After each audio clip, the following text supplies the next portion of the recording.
let's look at a few of these African empires. And I have a lot of information to share with you on this topic. And there was a video that I shared on our Facebook fan page, the African History Network. Shared it a few months ago, and it dealt with a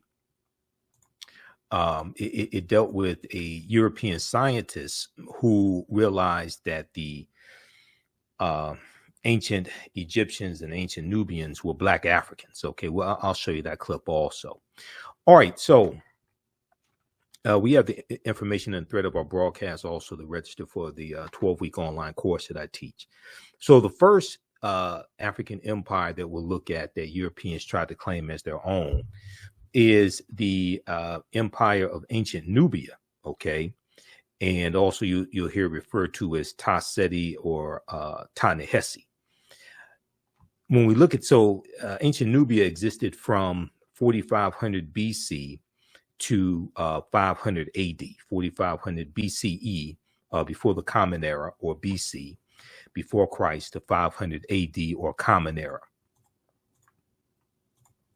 Now, ancient Nubia, or Ta Seti, also known as Kush, the region was known as Kush, was a region along the Nile River located in northern Sudan and southern Egypt. So today, the lower portion of the Sudan, the upper portion of the Sudan and the lower portion of Egypt historically was known as Nubia. All right. And we know that the geographical boundaries that exist today in the 54 African nations largely are the result of the Berlin Conference of 1884 and 1885 that was presided over by German Chancellor Otto von Bismarck.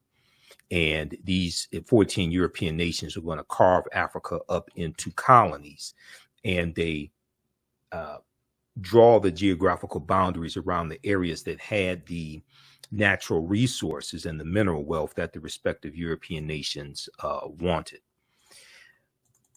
Okay, so the first monarchy, let me go back to that. Located in northern Sudan and southern Egypt. Now, it was home to some of Africa's earliest kingdoms, known for rich deposits of gold. Nubia was a major trading port for luxury goods that came from sub-Saharan Africa, such as incense, ivory, and ebony. Now, the first monarchy recorded in history was established in ancient Nubia. The Nubians were also known for exceptional archery skills that provided the military strength for their rulers. Pharaohs or kings of Nubia ultimately conquered and ruled Kemet, or Egypt, for about 100 years. Monuments still stand in modern Egypt and Sudan at the sites where Nubian rulers built cities, temples, and royal pyramids. Now, in the 1800s, the Western world's interest in Nubia was awakened by the rediscovery of the ancient empire's monuments, which were reported almost simultaneously by individual British, French, and American explorers.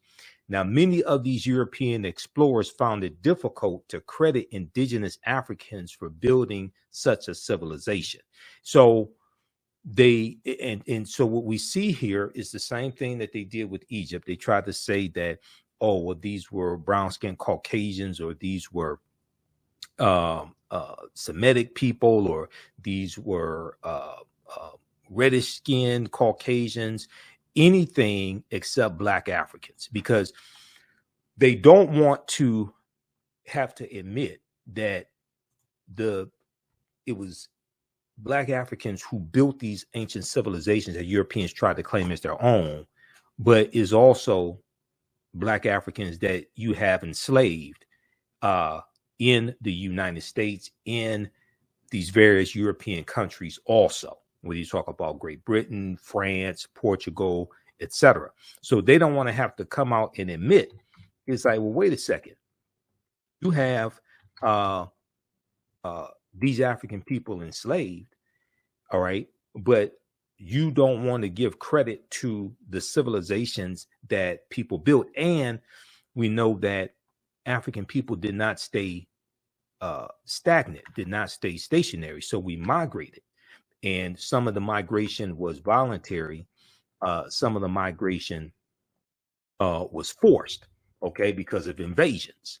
So we know that the Yoruba that are in Nigeria, as well as the Dogon of Mali and Burkina Faso, okay, we know that they come from ancient Kemet. All right, so we're going to see African people migrate migrate from Nile Valley region of Africa to Central Africa to West Africa.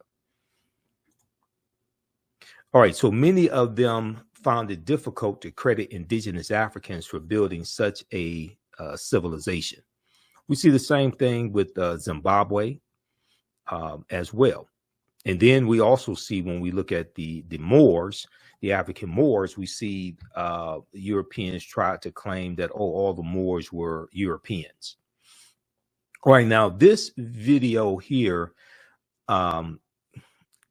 this is a European scientist who is disappointed when he finds out that ancient Egyptian pharaohs were Black Africans. Ancient Egyptian pharaohs were Black Africans. And I'm going to see if we can get this to play here. I'm going to go to this. Let's switch over to it. Just give me a minute here. All right, let's flip over to this video.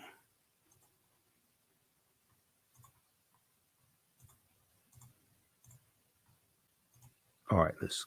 Nubian feature, which means that the ruling family was probably Nubian, and that was unexpected. Examining Shammai's anatomy closely, the thickness of his bones and the shape of his nasal cavity, the anthropologists think he was a Black African, likely from neighboring Nubia. A huge revelation that challenges the prevailing image of the Egyptian ruling class. We always thought the ancient Egyptian elite were Mediterranean type, and in this sense, Shammai is representing the society of the frontier, in which different ethnic groups were mixed. At the end, it doesn't matter the color of your skin. Shammai was Egyptian.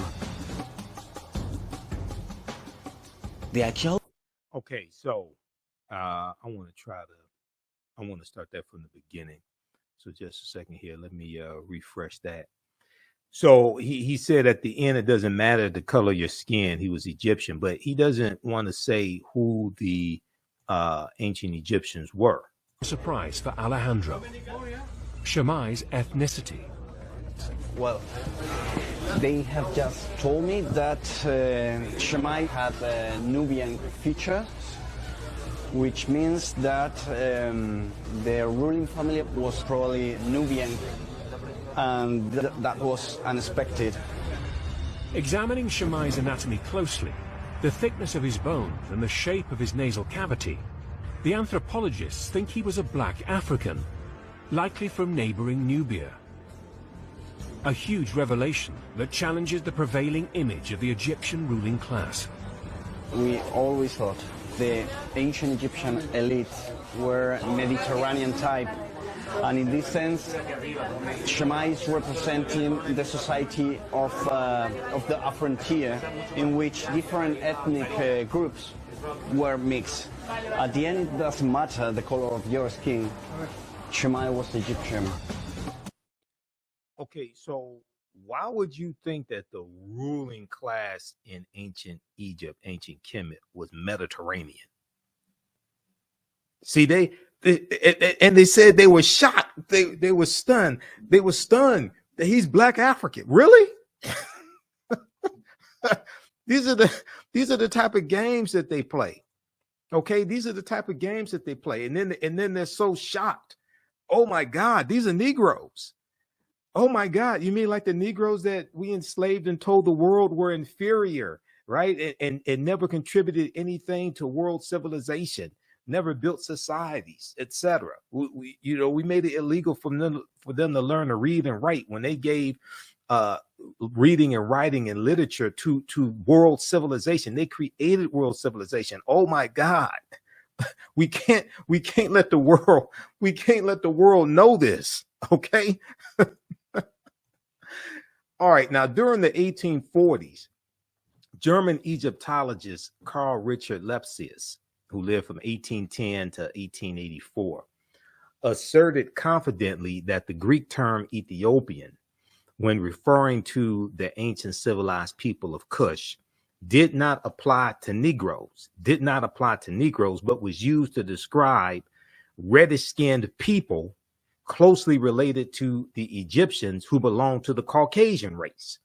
And when you read Nile Valley Contributions to Civilization by Tony Browder, which is one of the books that we use in the 12-week online course that I teach, Ancient Kemet, the Moors, and the Ma'afa, Understanding the Transatlantic Slave Trade, what they didn't teach you in school. And our next class is Saturday, March 18th, okay, 2 p.m. Eastern Standard Time. Browder deals with some of the excuses that Europeans try to give to explain away the Africanity of ancient Egyptians, ancient Kemetic people, Nubians, things of this nature. Okay, they would do mental gymnastics to try to say, oh no, these were not Negroes. Okay, these were not sub-Saharan Africans. Okay, these were Mediterranean. They were Mediterranean, or they say the Greek term Ethiopian. And at one time, Ethiopia, all of Africa at one time was referred to as Ethiopia. Okay, even when you study Greek mythology, and in high school I took a class on Greek mythology. Even when you study Greek mythology, they tell you that Zeus, who was the king of the gods in Greek mythology, they tell you Zeus came from Ethiopia. All right, so this is deep in their history, and then you look at where they get the knowledge from. When like the Greco-Roman soldiers, when they conquer ancient Kemet, they're going to learn from the ancient Egyptians, the ancient Kemetic people, and they're going to take the little bit of knowledge that they learn. They learn less than 10%. They're going to take the little bit of knowledge that they learned. They take it back to Greece and Rome, but they take it to other parts of the world. They also take it to Ireland as well. Okay, so they said that during the 1840s, German Egyptologist Carl Richard Lepsius said that the Greek term Ethiopian, when referring to the ancient civilized people of Kush, did not apply to Negroes, but was used to describe reddish-skinned people closely related to the Egyptians who belonged to the Caucasian race. Was he trying to imply that Negroes were not civilized? Is that what he was trying to imply? Now, Nubia was the first recorded monarchy. Now, ancient Kemet, or Egypt, is the first major civilization in Africa for which records are abundant. It was not, however, Africa's first kingdom. A March 1st, 1979 New York Times front page article written by journalist Boyce Rensberger reported, quote, evidence of the oldest recognizable monarchy in human history, preceding the rise of the earliest Egyptian kings or pharaohs or Nasubites by several generations, has been discovered in artifacts from ancient Nubia.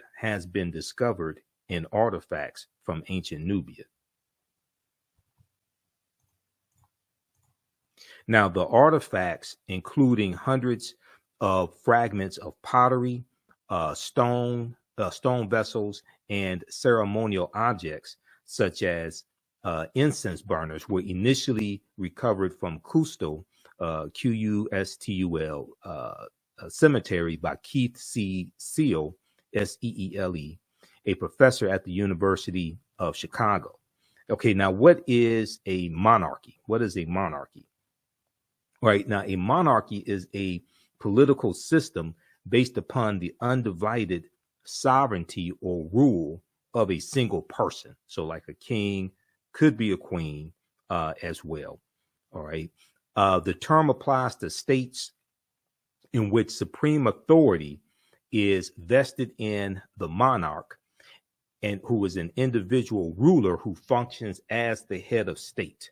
An individual ruler who functions as the head of state and who achieves his or her position through heredity, usually through heredity. Most monarchies allow only male succession from father to son. Okay. For more information, check out Britannica.com. They have some good basic information on what a monarchy is. Okay. And it's listed under monarchy.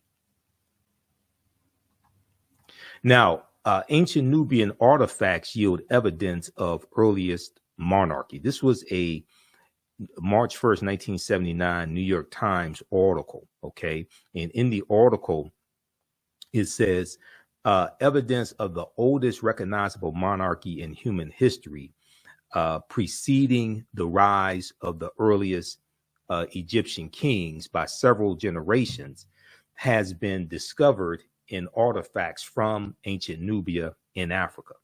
Until now, it had been assumed that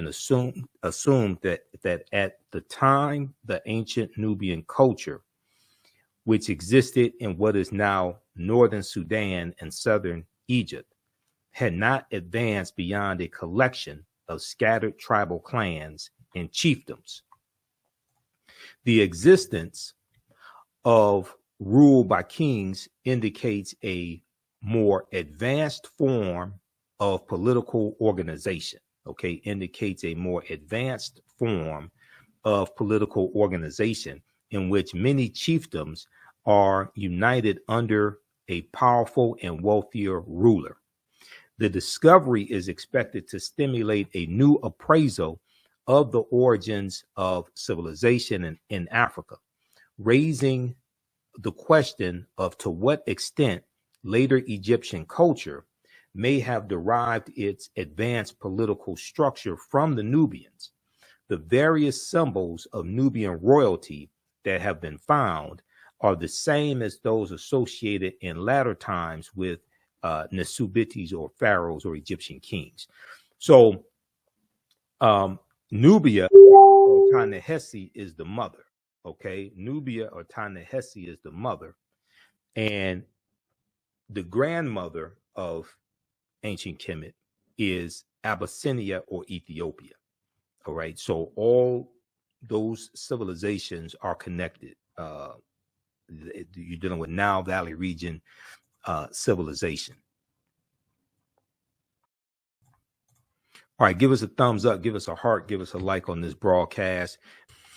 Okay, so the discovery is expected to stimulate a new appraisal of the origins of civilization in Africa, raising the question of to what extent latter Egyptian culture may have derived its advanced political structure from the ancient Nubians.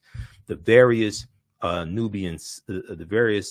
symbols of Nubian royalty that have been found are the same as those associated in latter times with ancient Egyptian kings or pharaohs. The new findings suggest that the ancient Nubians may have reached this stage of political advancement as long ago as 3300 BCE, before the Common Era, or BC, before Christ, several generations before the earliest documented Egyptian king. The discovery is based on the study of artifacts from ancient tombs excavated 15 years ago, now 15 years prior to 1979. okay, 15 years ago, in an international effort to rescue archaeological deposits before the rising waters of the Aswan Dam covered them. Okay, so read this article from March 1st, 1979, from the New York Times. Ancient Nubian artifacts yield evidence of earliest monarchy. This is ancient Kemet, the Moors, and the Ma'afa, understanding the transatlantic slave trade, what they didn't teach you in school. Class number 1 starts up Saturday, June 24th, 2023. Register right now. Visit our website, theafricanhistorynetwork.com, theafricanhistorynetwork.com. So when you visit our website, you scroll down the page, you see the information for our Sunday night radio show, the African History Network show, 9 p.m. to 11 p.m. Eastern Standard Time on 9-10 a.m. Superstation WFDF, and we broadcast on our social media platforms. You see our PayPal, Cash App information here as well. And then 12-week online course. So we do the sessions live. All the sessions are archived and recorded. This class is on sale $80, regularly $130. You can register for the full 12-week online course here. When you click on that link, it takes you to the next page. And on the next page, just click on enroll. Right here, the purple button, enroll. As soon as you register, you can start watching the content, okay? And we do the sessions live. All the sessions are archived and recorded. You can go back and watch this anytime. A year from now, 2 years from now, you can go back and watch the entire class. You don't have to be in class live or don't take attendance, anything like that. We have a live text chat also. In class, you can see me, I can't see you. We have a live text chat, so you can ask questions in class as well, okay? And we have a bundle pack where you get this class and the second class that I teach, Black resistance movements from the Haitian Revolution, U.S. Civil War, Civil Rights Movement, and Black Power Movement, 1800 to 1968. I teach that class on Sundays, 2 p.m. to 4 p.m. Eastern Standard Time.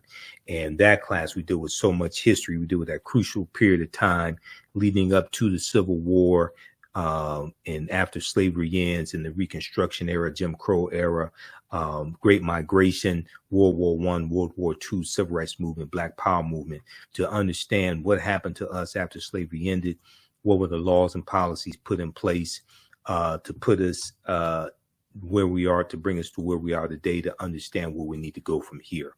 So your understanding of politics, and politics is the legal distribution of scarce wealth, power, and resources, and the writing of laws, statutes, ordinances, amendments, and treaties, their adoption, interpretation, and enforcement. Your understanding of politics is directly related to your understanding of history.